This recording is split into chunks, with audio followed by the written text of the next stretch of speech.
Hey guys, Derek here from Pacific Coast Auto, and here we are again doing questions that you've asked in the comments section. So thank you everyone who's asked those questions. We're going to answer them right away. This again is every 2 weeks because I found that there were just too many videos going out of the same basic things. We're getting a lot of the same questions actually, and this gives us a chance to have a few more interesting questions. And I think that the questions this week are some of the better ones that I've heard. So thank you to those people who sent them in. There were a few questions that I'm not going to answer because we just don't have enough time to answer everybody's question here. Pardon me, the lens cap is getting in the way, and I want to set that before we get on the highway. There we go. Hopefully that's better. Okay, so let's start the questions right away. I will say we did just get the new office. We got the keys last week, and so that's really exciting, and it has made me really busy recently, but super exciting. At the moment, I'm buying desks and carpets and paint for the walls and things like that. So the new office, we're not moving in until April 1st, but we are paying the rent right now, and it's basically just going to be our storage until we have, until Paul and Andrew start working. So let's begin. Entertainment says, while importing a vehicle, is it usually best to order parts at the same time and use the available space in the car to store the parts and avoid or reduce the shipping cost of those parts? Most carriers don't let you ship vehicles with parts inside the car because they don't want to deal with people complaining about missing parts. And so we can't even send parts inside the vehicles even if we wanted to. That is different if you're going to be sending by container, because with container, with container, it's all sealed, and so there is no chance of theft. And so if you're shipping by container, yes, you can put whatever parts that you can fit inside the container or inside the vehicle to be shipped inside the container. The only thing with container shipping, though, is you need 4 cars in order for it to be worth it, and even then, sometimes roll-on, roll-off is cheaper anyway. The problem with even if you wanted to buy 4 cars, you might not want to go with container anyway because you have to wait until you've got those 4 cars and then ship them. And so if you, for example, got 2 cars and you really want to buy your next 2 cars really quickly, it might encourage you to overbid on those cars. And so if you're doing that, you may be losing money anyway. And so for most people, unless you're buying 5, 6, 7, 8, 10 cars per month, I usually recommend roll-on, roll-off shipping with no parts inside. Sometimes the cars from the auction come with parts inside that we didn't know about, or we do. Sometimes the auction sheet mentions that there are parts inside the car. And in a case like that, we can ship the parts to you by post. There's some fees associated with that too, if you want. In general, though, we don't handle parts with this company because it's a way to lose all of your money really quickly if you want to start selling parts. It's very difficult to sell them at a reasonable price while making enough profit to make it worth it. And so we canceled our parts business. We still get probably about 10 emails a week asking for somebody to buy parts for us. And so there is demand, but like I said, unless we want to charge extortionist pricing, it's not really good company for us to go through. If we use the same time on promoting our business and selling cars, we can make more money for that. And we're not really at a big enough size company in order to, how can I explain this? Just a sec. This part's a part where I can get into a car accident, and I don't like doing that. If we're a big enough company in order to start making the smaller profit per hour business, then we want to do that. But at the moment right now, we've got lots of low-hanging fruit. We've got a lot of people who are wanting to buy cars from us, but we don't have the time to sell to all those people. So if I've got time, I'm going to put it into that instead of selling parts. And when we did sell parts, it's funny because back then I actually tracked this. The amount of profit I was making for all of my parts exporting was about $3.50 per hour. It's definitely not worth it in the way that we were doing it. The only way to really make it profitable is if you're buying large volume of parts so that you can consolidate them and put them all in one container and get yourself a lower shipping cost and a lower cost per transaction because of that. Pierce Walter says chicks in Japan like guys that play video games. That wasn't a question, that was a statement. And I guess it's true, but chicks in America like guys that play video games too. Maybe. I don't know. I think that it's subjective and depends on the chicks that you're talking about, because you can find chicks that are into anything that you want as long as you look hard enough. And once you get out of high school, you find out that chicks are, I think, more accepting of things that are outside of the social norms, so to speak, because you have a limited amount of people that are in high school that may be interested in you. And then once you're out of high school, you've got the power of the internet and the power of driving to different cities if you want to, in order to look for chicks, if that's what you're into. As far as Japanese chicks go, I'm sorry, I don't know. I've almost been married for 10 years, and so my mind is not really on how to pick up girls or what girls are interested in recently, so I'm not very good at answering this question or statement, if that's what you want to call it. Why? Hold. Oh. Here we go. Exclamation point times 5. Okay says, horrible brakes! Referring to AE86. I used stock FC3S brakes, and the AE86 stock brakes are scary going down any significant hill. The reason why I wanted to add this one to the question cast is because I disagree with the fact that the stock brakes on the 8.6 are bad. I think what it is just that the stock brakes on the 8.6 were quite good for 1983, when all the brakes on all the cars were bad. Now, the FC brakes are monoblock twin piston calipers. They were very advanced for their time. And a lot, you can switch over the calipers. I've seen that on a number of the 8.6s that we've bought. And so I don't think that the 8.6 brakes were bad for their time. And nowadays, brake technology is a lot better, and you can get some really good brakes for the 8.6 by switching up to some aftermarket ones. That being said, I still don't think that the 8.6 brakes are that scary or that bad. I drove an 8.6 for probably about 2.5 years or so, and never once felt like the brakes were that bad. Mind you, I was driving in like 2000, 2001, so that's now 15 years ago, but it's a light car, and it doesn't take a lot of power to stop it. It's got four-wheel disc brakes, it's got vented brakes. I believe the vented brakes are only on the front, the rears are solid brakes. Still, four-wheel disc brakes, vented discs on the front is not too bad. I think they're I don't know. I'm going to get it wrong if I try to guess the size, but I was going to say just over 13 inches, but I don't know. Someone on the internet will know. Post it in the comments. What do you think about the 8.6 brakes? Let me know, because in my experience, they weren't so bad.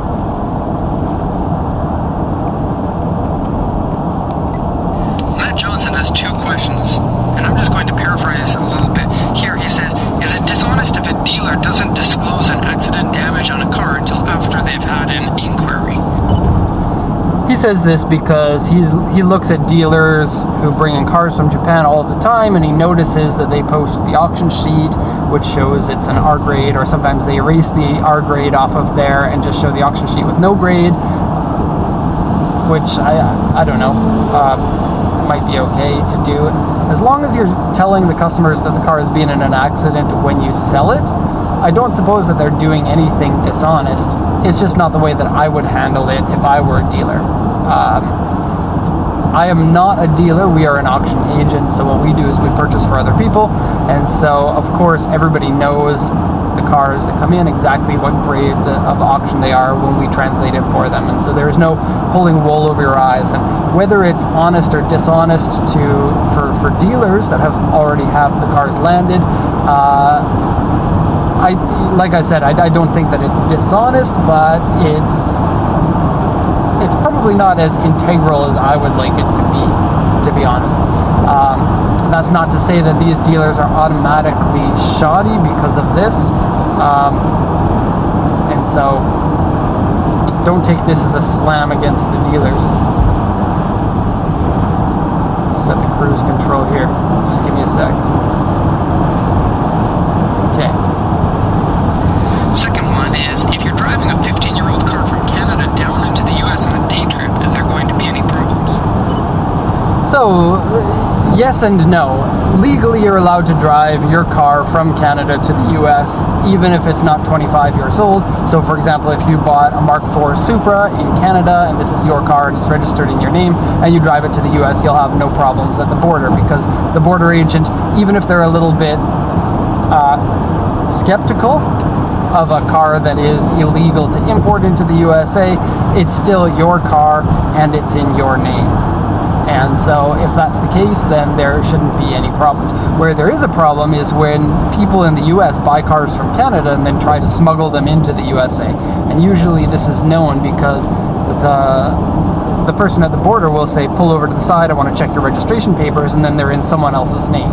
And if you're an American person entering back into the USA with someone else's car that's registered to a Canadian, that's an immediate red flag, and that's where most people get caught. If you're a stupid seller and you are Canadian and you actually drive the car in the States with the intention to sell it down there, it's probably a little easier to get away with that, but it is still a serious crime. And I know of at least one example where somebody went to jail for doing that. And so, yes, be careful if that's what you're into. Marius Capaitis, probably mispronunciation there, pardon me, says, do you export many right-hand drive cars from the 80s and 90s like Mercedes or BMW to Europe? Almost all the cars we send to Europe, except for Ireland and the UK, are re-imported European cars, either Japanese market cars that are sent to Europe or original European cars that were sent to Japan and then sent back to Europe.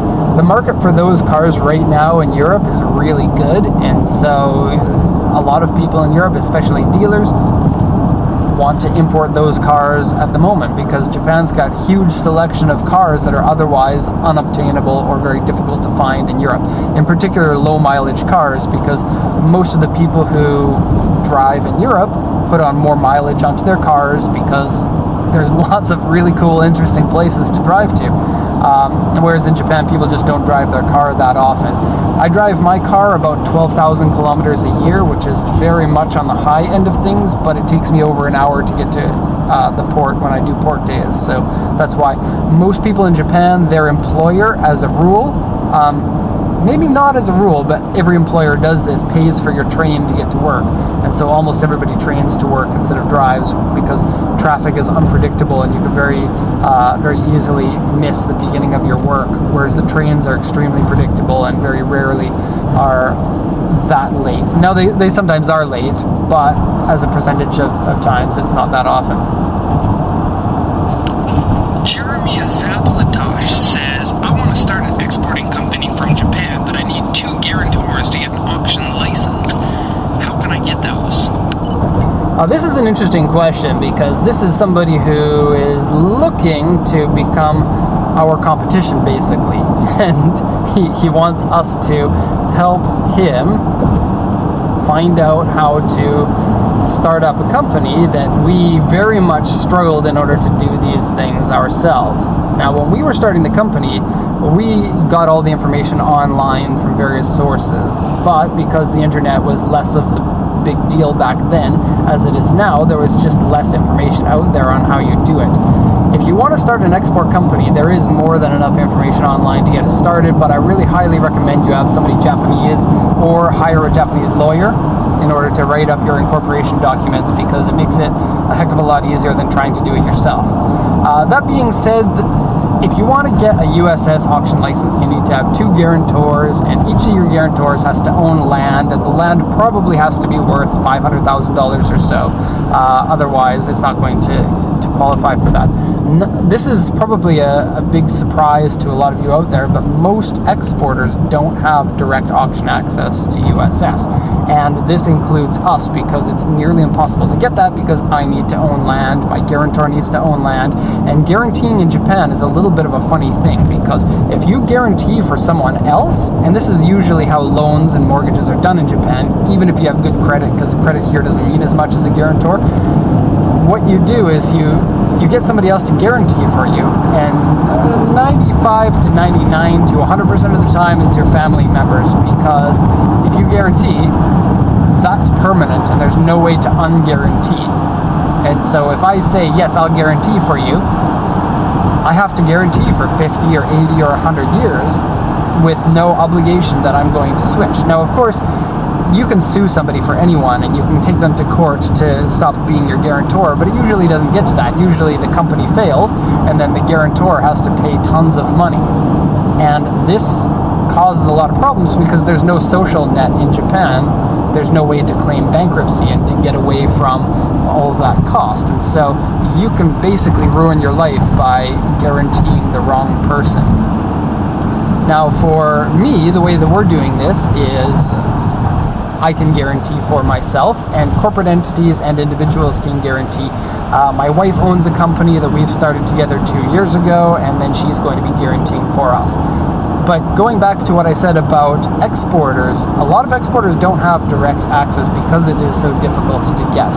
Instead, there are companies that you can go to that you can still bid at USS auctions and basically any other auction that you want. You just have to pay a little bit of a higher price. And the two big ones are called IOC and ASNet. And so contact these companies, and these companies are specifically made for people in your circumstance. So you want to start exporting, but you can't get USS auction license. If you want to get any other auction license other than USS, it's really simple. Some of them require you have a lot where you store your vehicles. A lot of them require you have an office and Japanese office staff, but you should have that anyway if you're starting this kind of company. Good luck to you, and I guess that's it.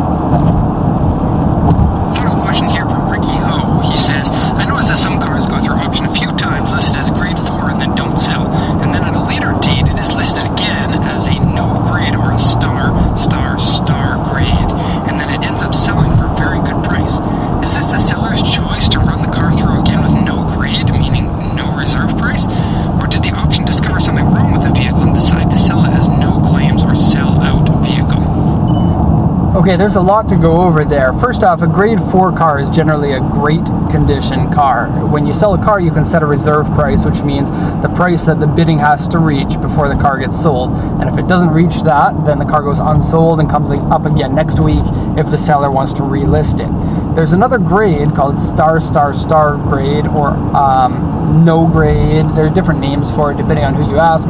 And basically what this is a car that hasn't been inspected, is sold at auction for a very low price, and kind of targets people that want a ghetto car or a poor condition car. A lot of them have been in accidents, have non-running engines or whatever, and it's generally not a good way to buy. We don't sell cars from this grade because of the high likelihood of there being a problem. Now, in this circumstance, Ricky's asking, what happens when a car is a grade 4 and it goes to auction and again and again and again, like 3 or 4 times, and then suddenly changes to a grade star or a no grade car? I actually have personal experience with this because when I sold my Legacy, this is exactly what happened. It went to auction as a grade 3.5. It didn't sell for the first time, and I just thought, well, the cost to relist it is too high. I can't expect a high price. I want to get out of this car and sell it right away. So you can change to the star grade. And depending on which auction that you sell it at, they have a policy where if the car doesn't sell when it's a no grade car, then the auction agrees to buy the car for a minimum price, which can be really nice because it's a guaranteed sale. And the minimum price is usually 10,000 or 20,000 yen. So in my case, my Legacy, we listed it, and I can't remember what I put the reserve price at, but it was something really low, like 30,000 yen or 40,000 yen, but it didn't sell the first week. And then we listed it again under the star, and they agreed. The auction said, we'll buy this off of you for 20,000 yen if it doesn't sell. And so I put it through with no inspection, and what they did is they took the other sheet from the actual inspection, crossed everything out, and then it's a no claim car. And because of this, maybe because of this, I don't really know because there's no way to check, but the car ended up selling because there was more interest in it now that it was a no claim car, and it sold for 30,000 yen, which was more than the highest bid when it was a grade 3.5. So a little bit strange and interesting, but it's the seller's choice to do that on the car for the most part. If a car breaks down at the auction, like people are testing the car and they rev the engine up and it blows the engine, then most likely that's why it changed to star in that case. If you send me the sheet, if you're a customer and a registered customer and are ready to bid, and you send me a sheet and say what's going on with this, then I can tell you each circumstance why I think it's like that, because it might be different depending on what the sheet says in Japanese. And so, wow, I need to get a drink because I'm thirsty after speaking that much. That's going to be the end of the video. We're going to have another one up in 2 weeks. Once again, sorry for the regular channel. It doesn't have any videos going up on it. I do have one video of an auction walk around that I've already uploaded, but I haven't posted publicly. That's probably going up in about 2 weeks. We are looking for land around the area. Land is pretty expensive. There's one lot we're looking at. It's about $1,500 per month, and it's small and a little bit ghetto and not that nice, but it's close to me, and it's big enough to store about 15 vehicles in it. And 15 is about the bottom size of the lot that I need right now, because generally we'll go through 15 vehicles in a week fairly easily. So I still don't know. When we know, I'll let you know. And when our office is all furnished, I'm going to get a video of that so that everyone sees what the new office looks like, because I'm pretty excited, even though it's not a super fantastic office and is just a stepping stool office, I guess. It is still exciting for me that we have that. And I gotta go back into that lane because the police have closed off that lane. Okay, that's going to be the end of the video. Post your comments in the comments section. Thanks to everyone this time because those questions were pretty good. Switching lanes again. And thanks a lot for watching. Have a nice one.